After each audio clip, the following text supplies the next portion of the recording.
पहला प्रश्न है, विद्यार्थियों के अच्छे मानसिक स्वास्थ्य को बनाए रखने के लिए क्या महत्वपूर्ण नहीं है? तो पहला उत्तर है सह शैक्षिक गतिविधियों का प्रावधान। दूसरा है पाठ्यक्रम को दोहराना। तीसरा है अभिव्यक्ति की स्वतंत्रता देना।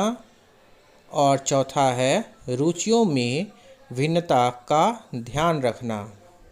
तो मानसिक स्वास्थ्य बनाए रखने के लिए को एजुकेशन यानी सह शैक्षिक गतिविधियों का प्रावधान देना अच्छी बात है, महत्वपूर्ण है। अभिव्यक्ति की स्वतंत्रता देना भी, रुचियों की भिन्नता का पर ध्यान रखना जाता है। तो इसमें जो उत्तर होगा वो पाठ्यक्रम का दोहराना, ये विद्यार्थियों के अच्छे मानसिक बनाए रखने के लिए महत्वपूर्ण नहीं है। तो इसका सही उत्तर हो गया बी, पाठ्यक्रम का दोहराना। दूसरा प्रश्न है कि सामान्यतया लड़के और लड़कियों में शारीरिक विकास की निम्नलिखित विशेषता परीक्षित की जाती है। ए, पहला जो है वो समान आयु में दोनों समान विकास होता है। बिल्कुल नहीं, कभी भी ऐसा संभव नहीं है। लड़के शारीरिक विकास में 2 वर्ष आगे होते हैं, नहीं, ये भी सही नहीं है। तीसरा है लड़कियां शारीरिक विकास में 2 या 3 वर्ष आगे होती है। और चौथा है लड़कियां लड़कों से 5 वर्ष पीछे होती है। तो इसका जो सही उत्तर होगा वो होगा सी, लड़कियां शारीरिक विकास में 2 या 3 वर्ष आगे होती है। लड़कों की तुलना में लड़कियों का शारीरिक विकास जल्दी होता है। तीसरा प्रश्न है, एक बालक की संज्ञानात्मक शक्तियाँ जैसे कल्पना शक्ति, बुद्धि, निर्णय लेने की क्षमता आदि का संबंध है बालक के शारीरिक विकास से, सामाजिक विकास से, सर्वांगीण विकास से और मानसिक विकास से। तो देखिए पहला जो है शारीरिक विकास, तो कल्पना शक्ति, बुद्धि, निर्णय लेने की क्षमता का संबंध जो है वो शारीरिक विकास से बिल्कुल नहीं है, सामाजिक विज्ञान से भी नहीं है। रहा सर्वांगीण विकास और मानसिक विकास, तो कल्पना शक्ति, बुद्धि, निर्णय लेने का जो संबंध है वो सर्वांगीण विकास से नहीं है, क्योंकि सर्वांगीण विकास से शरीर के ओवरऑल विकास की बात की जाती है। और ये सारे प्रश्न जो इंडिकेट कर रहे हैं वो मस्तिष्क से संबंधित है। तो इसका जो सही उत्तर होगा वो होगा मानसिक विकास। तो कल्पना शक्ति, बुद्धि, निर्णय लेने की क्षमता जो है वो मानसिक विकास से संबंधित है। तो इसका सही उत्तर हो गया डी, मानसिक विकास। चौथा प्रश्न है कि 16 वर्षीय अजय अपने आप में पृथक स्वनियंत्रित व्यक्ति की भावना को विकसित करने का प्रयास कर रहा है। वह विकसित कर रहा है नियमों के प्रति घृणा, स्वायत्तता, किशोरावस्था अकड़पन या परिपक्वता। तो ये सारे तो सही है और इसका जो आंसर होगा वो होगा नियमों के प्रति घृणा। किशोरावस्था के 16 वर्ष यानी किशोरावस्था, और किशोरावस्था के में जो प्रवेश करने के बाद जो होते हैं वो बने हुए सामाजिक, पारिवारिक नियमों के प्रति वो चलना ठीक नहीं समझते हैं। तो किशोरावस्था के बच्चे जो हैं वो नियमों के प्रति घृणा करते हैं, उन्हें स्वायत्तता चाहिए, किशोरावस्थात्मक अकड़पन होती है और शरीर की परिपक्वता और मानसिक परिपक्वता भी आने लगती है। तो इसका सही उत्तर हो जाएगा वो हो जाएगा नियमों के प्रति घृणा। पांचवा प्रश्न है कि निम्नलिखित में से कौन सा बालक के मानसिक स्वास्थ्य पर प्रभाव डालने वाला कारक नहीं है। बालक के मानसिक स्वास्थ्य पर प्रभाव डालने वाला कारक नहीं है। ए, परिवार में गरीबी। दूसरा, कक्षा में नींद आना। तीसरा, स्नेह का अभाव। और चौथा है पारिवारिक कलेश। तो मानसिक स्वास्थ्य पे परिवार में गरीबी अगर है तो प्रभाव डालेगा।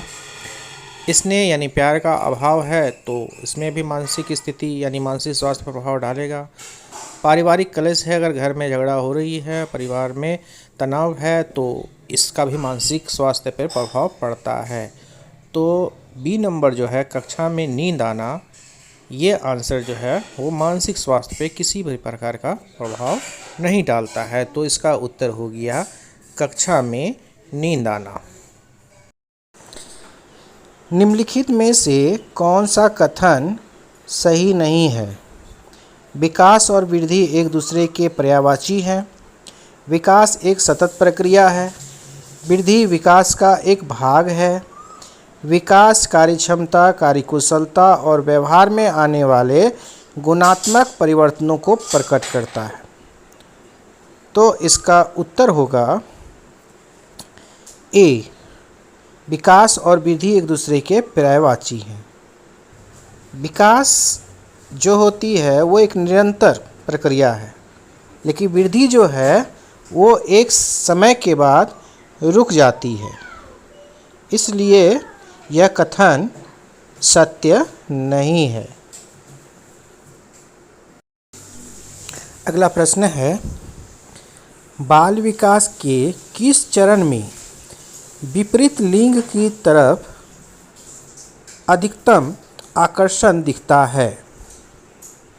ए, शैशवावस्था, बी, बाल्यावस्था, सी, किशोरावस्था, डी, प्रौढ़ावस्था। तो विपरीत लिंग की तरफ जो अधिकतम आकर्षण होती है वो होता है किशोरावस्था में। तो इसका उत्तर हो गया सी।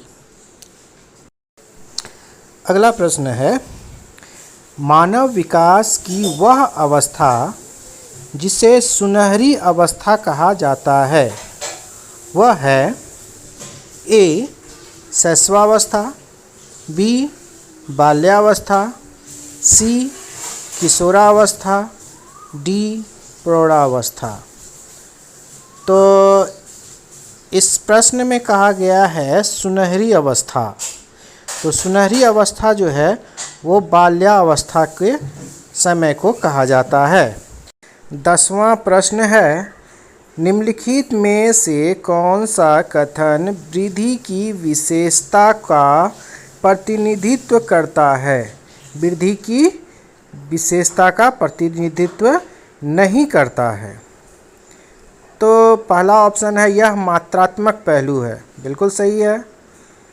यह जीवन पर्यंत नहीं है, ये भी सही है। यह केवल शारीरिक विकास को दर्शाता है, ये भी सही है। लेकिन बी नंबर जो है यह मापने योग्य नहीं है, ये कथन गलत है। वृद्धि जो है वो मापने योग्य है। तो इसका उत्तर हो गया बी, यह मापने योग्य नहीं है। अगला प्रश्न है, विकास शुरू होता है ए, पूर्व प्रसव अवस्था, बी, शैशवावस्था, सी, पूर्व बाल्यावस्था, डी, उत्तर बाल्यावस्था। तो विकास जो है वो पूर्व प्रसव अवस्था से ही शुरू हो जाती है। तो इसका सही उत्तर हो गया ए। नेक्स्ट प्रश्न है, विकास की कौन सी अवस्था तनाव और तूफान की अवस्था मानी जाती है? ए, शैशवावस्था, बी, बाल्यावस्था, सी, किशोरावस्था, डी, प्रौढ़ावस्था। तो इसका जो सही उत्तर है, विकास के जो है वो तनाव और तूफान की अवस्था जो होती है वो किशोरावस्था में होती है, स्टैनले हॉल के अनुसार। नेक्स्ट प्रश्न है, विकास के संदर्भ में कौन सा कथन गलत है? ए, विकास के प्रत्येक चरण में खतरा है, बिल्कुल सही। विकास उत्तेजना द्वारा सहायता युक्त नहीं है। सांस्कृतिक परिवर्तन के द्वारा विकास प्रभावित है, सही है। विकास की प्रत्येक अवस्था में वैशिष्ट्य व्यवहार है, ये भी सही है। तो इसका जो उत्तर है कौन सा गलत है विकास के लिए, तो वह है बी, विकास उत्तेजना द्वारा सहायता युक्त नहीं है। तो यही इसका सही उत्तर है। नेक्स्ट प्रश्न, आजकल अधिकतर विद्यालयों में समभागी समूह के लिए प्राथमिक ध्यान आधारित होता है? ग्रेड स्तर पर, आयु स्तर पर, योग्यता स्तर पर या छात्र अनुराग स्तर पर? तो संभागीय समूह के लिए जो है अधिकतर विद्यालयों में वो आयु स्तर पर आधारित होती है। तो इसका उत्तर हो गया बी, आयु स्तर पर। नेक्स्ट प्रश्न है, निम्नलिखित में से किसका विकास किशोरावस्था में नहीं होता है? ए, अहम केंद्रिकता, बी, अभिरुचियों, सी, तर्क शक्ति और डी, परीक्षण की योग्यता। तो किशोरावस्था में जो है वो अहम केंद्रिकता का जो है वो विकास नहीं होता है। अभिरुचियों का हो जाता, तर्क शक्ति और परीक्षण की योग्यता, ये सब किशोरावस्था के विकास की अवस्था है, लेकिन अहम केंद्रिकता जो है वो किशोरावस्था के विकास की अवस्था नहीं है। तो दोस्तों, आज के ये कुछ महत्वपूर्ण प्रश्न थे जो परीक्षा में पूछे जा सकते हैं। मिलते हैं अगले वीडियो में, और ये सारे बहुत ही उपयोगी प्रश्न हैं। और अगर वीडियो अच्छा लगा हो तो चैनल को सब्सक्राइब कर दीजिएगा और बेल आइकन को भी दबा दीजिएगा। धन्यवाद।